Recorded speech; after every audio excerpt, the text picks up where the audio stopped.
Mahakama ya wilaya ya Sengerema mkoani Mwanza imemhukumu Lucas Maselele mwenye umri wa miaka 56, mkazi wa kijiji cha Lugata kwenda jela miaka 30 baada ya kukutwa na hatia ya kumbaka mjukuu wake mwenye umri wa miaka 13. Jina linahifadhiwa kwa sababu za kisheria.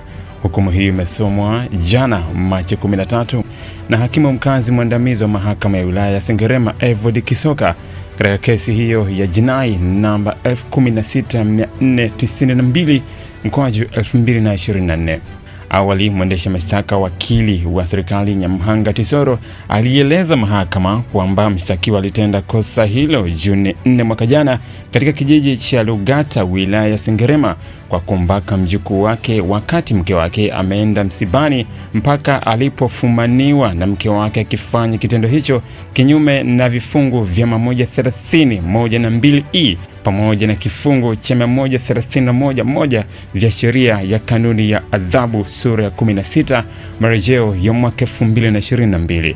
Mshtakiwa alifikishwa mahakamani kwa mara ya kwanza tarehe 14 mwezi wa 6 mwaka jana baada ya kukamatwa na jeshi la polisi na kusomewa shtaka hilo, ambapo alikana kutenda kosa hilo. Upande wa jamhuri ulileta ushahidi na shauri lilianza kusikilizwa katika mahakama hiyo hadi jana Machi 13, ambapo mshtakiwa alijitetea na kuomba mahakama imwachie huru akidai ni njama tu zilizotengenezwa na mke wake. Hata hivyo, mahakama baada ya kupitia vifungu vya sheria sambamba na ushahidi uliowasilishwa na upande wa jamhuri, ikiwemo ripoti ya mganga aliyemfanyia uchunguzi mtoto huyo, mahakama imejiridhisha kuwa upande wa jamhuri wameweza kuthibitisha shtaka hilo bila kuacha shaka lolote kwa mtuhumiwa alitenda kosa hilo la kumbaka mjukuu wake.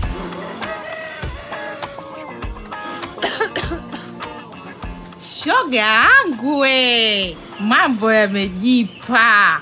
Wewe endelea na ubishi wako hapa. Serikali ya awamu ya 6 kupitia REA imeshatoa ruzuku ya kulipia asilimia kubwa ya mitungi hiyo. Sisi tunachangia kidogo tu. Wewe unadhani ningepata mimi mtungi kwa pesa ile? Haya, ona mambo. Hilo.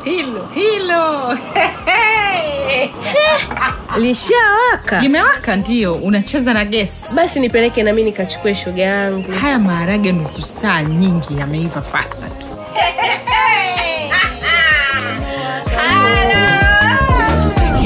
Nishatini maendeleo. Umewaka unatufikia. Tangazo hili limeletwa kwenu na wakala wa nishati vijijini REA.